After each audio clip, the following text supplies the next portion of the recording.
Good afternoon and welcome to Lariat TV News Today. I'm Emma Whitaker. And I'm Meredith Aldis. We're glad you've joined us. A Baylor junior has found a cause to bring members from every sorority together through faith. Meredith Aldis has the story. Jesus is the reason for sororities coming together. Baylor junior Elizabeth Bolger started a thread of text messages for girls who are seeking breakthroughs and running after Jesus. She never expected her idea to take off like it has. It literally grew overnight. Like, I'm not kidding. Like, it was at 30, and then the next day I looked and it was like at 120, and then the next day it was like at 160, and I was like, what the heck? So beautiful, really. Elizabeth has had some powerful moments with her newfound sisters in Christ. I just felt something shift and something lift, and I was like, if that's what's happening here, I'm like, God's doing tenfold outside of this room, you know? I'm like, let's just keep shaking the foundations of the Panhellenic building. The group meets on Tuesdays at 10 p.m. For Lariat TV News Today, I'm Meredith Aldis. Baylor is kicking off Black History Month Thursday with a special performance from artist and storyteller Tammy Kernodle. The event is called She Sang Freedom and will feature a combination of performances and lectures by Kernodle that display the importance of music produced during the Civil Rights era. Kernodle will cover famous African-American artists such as Nina Simone, Aretha Franklin, and Roberta Flack, in addition to sharing about her work involving the gospel blues. She Sang Freedom is free and open to the public and will begin at 7 p.m. Thursday in Bennett Auditorium. It was an eventful weekend for Baylor's Model UN team, which hosted and participated in this year's state competition. At the event, participants were assigned a UN member state and prepared positions on issues spanning from economics to international security. Baylor represented China, Vietnam, Japan, Belgium, Iceland, and the Ukraine. Overall, the team won awards for their position papers, Security Council, Asia-Pacific Economic Cooperation, and General Assembly First Committee. Team China, Japan, Ukraine, and Vietnam also won several delegation awards, giving Baylor a clean sweep in this year's competition. Team China, Japan, Ukraine, and Vietnam also won several delegation awards, giving Baylor a clean sweep in this year's competition. Statistics show that 1 in 4 children in Texas are unaware of where their next meal will come from. The Christian business leaders at Baylor have teamed up with a Waco nonprofit organization to host a food drive. Canned food donations are being collected from Monday to Friday this week to support the Shepherd's Heart Food Pantry. In addition to service events, the Christian business leaders gather for prayer meetings on Thursdays at 7:30 in the morning and plan to host lectures led by workplace professionals. If you would like to contribute to the food drive, collection boxes are located at the main entrances of the business school. Still in the chartering process, the Baylor's Feminism Club is trying to make a name for itself on campus. We'll have more about what they're advocating for when we come back. It's not just a school to me, it's home. Everyone's there to help you and to see you succeed. Challenging. You're like, I'm here, I can do this. Friends. Friendship. Relationships. There's people that know you and people that are there for you around every corner. It's the shared experience. Rigorous. Growth. Transformative. Tradition. Faith. I've loved every second of it. It's family. It's home. It's Baylor. The Feminist Club is a new addition to Baylor, working to advocate for gender equality. The organization has identified a problem on campus: more resources for parents. LTVN's Riley Sievers explains. The Feminism Club is currently working on their charter for Baylor's student activities, but in the meantime, they're advocating for more changing tables in public restrooms on campus and a guide for parents to easily locate resources. We really want to work with the faculty and work with the staff here at Baylor and be like, what can we do to get this going? So how can we fundraise? We don't want, just to be demand things and be like, you have to pay it. Cruz said she first realized the need to improve resources for parents when talking to a friend whose girlfriend and month-old son came to visit him on campus. She'd come over to campus when I'd be getting out of classes, so we just hang out over here.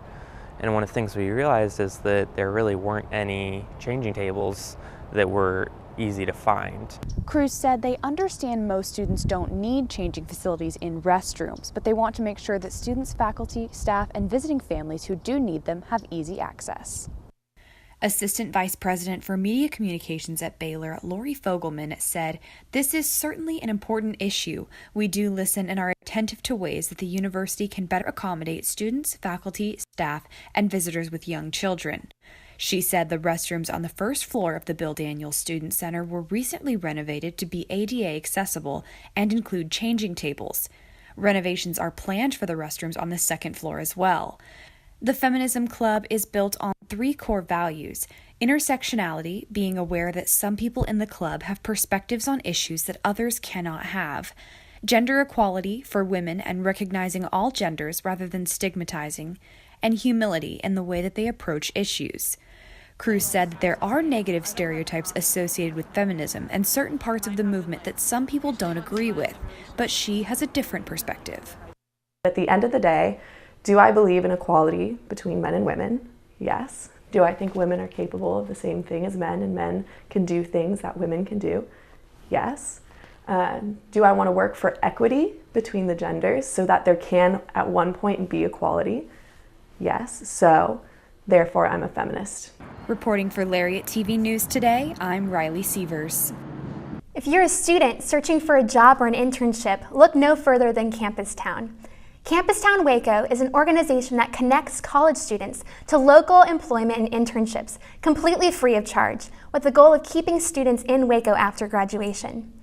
Campus Town was born in 2016 when Baylor graduate Kristen Miller decided to try to help Waco retain more students after they graduated.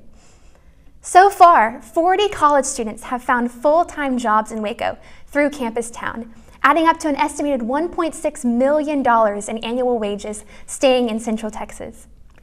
Favor, a delivery service app, is coming to Waco on February 12th. Favor was founded in Austin in 2013. The new app provides deliveries of cooked meals, groceries, or errands right to your door. Favor wanted to expand to Waco to offer its services to students without cars in the area. Drivers will deliver from many of your favorite Waco hotspots, such as Common Grounds and Schmaltz's. Favor is excited to expand its services to local businesses in Waco and to the Baylor community. Baylor graduate student Zach Valdez has been selected for a Science and Technology Policy Fellowship after applying to several programs within the American Association for Advancement of Science. Valdez was selected for a fellow for the year of 2018. The association offers its fellows the chance to broaden their knowledge of policies within science and to advocate for their own scientific research.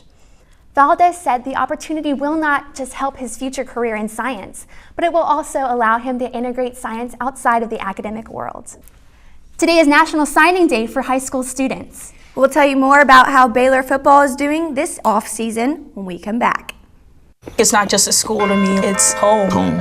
Everyone's there to help you and to see you succeed. Challenging.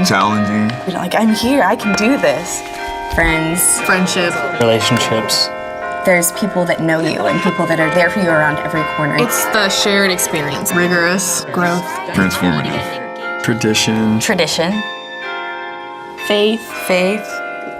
I've loved every second of it. It's family. It's home. It's Baylor. The third-ranked Lady Bears went up against Oklahoma Monday night at the Farrell Center and earned their 7th straight win over the Sooners. Here's my recap of the game. The Lady Bears took down the Oklahoma Sooners 74-66 on Monday night at the Farrell Center, adding to their now 19-game winning streak and starting the Big 12 Conference 12-0 for the second straight season.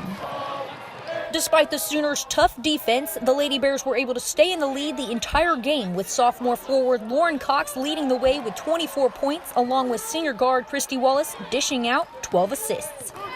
It was just two competitive teams trying their best to play for something. And, what do we have, 6 games left, and they're all going to be like this. Everybody's fatigued mentally and physically this time of the year, and we know each other well, and it's just going to be battles like this.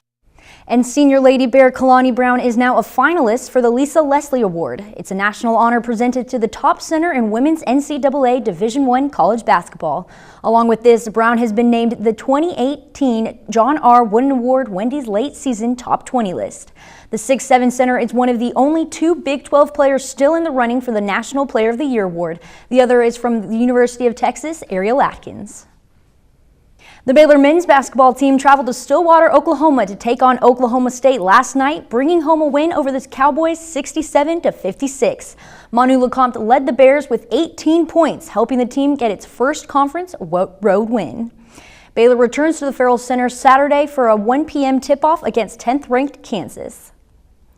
The 3-time national champions in preseason number 1, Baylor Acrobatics and Tumbling, opened their 2018 NCATA season at the Farrell Center Sunday afternoon against 8th-ranked Alderson Broaddus. Despite faltering in the pyramid event, the Bears were able to win the meet with an overall score of 267.435. It wasn't our best day, but it's a good starting point to build off for the rest of the season. We used each meet to build even stronger, and then we like to peak at the national championship, so that's what we're going for. It was kind of weird going into it because we were didn't feel like we were about to have a meet day. So it kind of sunk in halfway through, and I think it really caused us to flip the switch and really turn ourselves on. And I think it kind of gave us a glimpse of what the year is going to be like. And I mean, we have nowhere else to go but up, so that's really good news for us. And it would have been a disappointing meet for us if it would have been on time. The fact that it took long and we performed that way, it's just embarrassing. So I want to encourage all the fans to come back. I promise it won't be like this at the Oregon meet. Be fast and fun.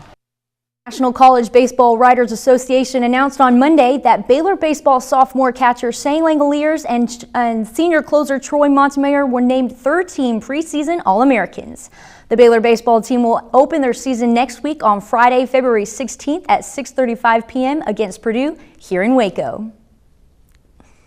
Baylor football and head coach Matt Rule had an impressive offseason, snagging 21 players in the first signing period in the fall. The Bears are hoping to add more players to their Class A as it is National Signing Day. For the latest updates on the Bears signings, be sure to check out BaylorLariat.com. Thanks for watching. We'll see you next week.